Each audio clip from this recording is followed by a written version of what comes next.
नमस्कार मंडळी. आम्रखंड कसं केलं त्याची रेसिपी तुम्हाला सांगते. यासाठी लो फॅट ऑर्गॅनिक दही मी वापरलेलं आहे. हे जे दही आहे हे वेगमन्स या स्टोअरमधनं मी आणलेलं होतं.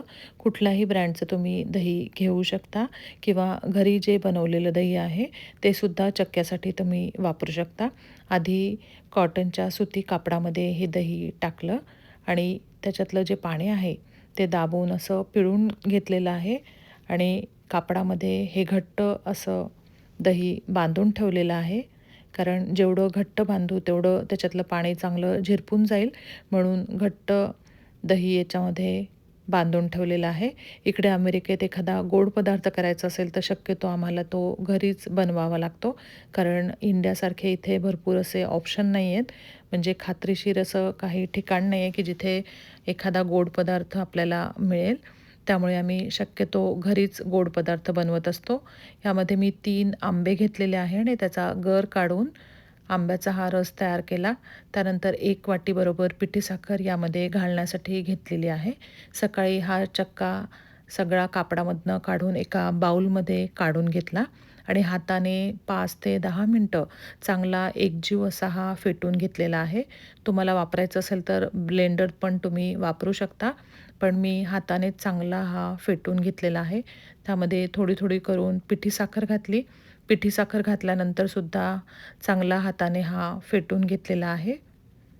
त्यानंतर जो आंब्याचा गर होता, तो आंब्याचा सगळा यामध्ये गर घातला. हा आंब्याचा गरसुद्धा भरपूर गोड होता. त्यामुळे थोडा-थोडा करून हा गर यामध्ये घातलेला आहे. हे जास्त पातळ होऊ नये म्हणून आपल्याला जो आंब्याचा गर आहे, तो थोडा-थोडा करूनच यामध्ये घालायचा आहे. नाहीतर मग हे श्रीखंड खूप पातळ होऊन जाईल.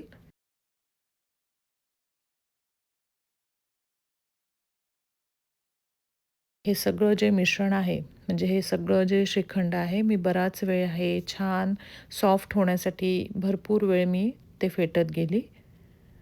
जवळ 15 ते 20 मिनिटं एकसारखं हे श्रीखंड फेटलं.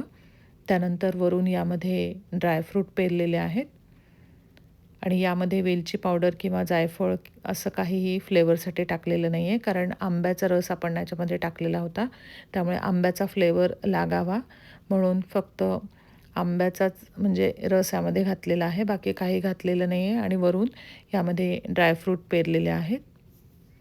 अशा प्रकारे छान असं हे श्रीखंड तयार झालं आणि हे झाकण ठेवून म्हणजे या बाऊलला झाकण लावून फ्रीजमध्ये हे गार करण्यासाठी ठेवलेलं होतं.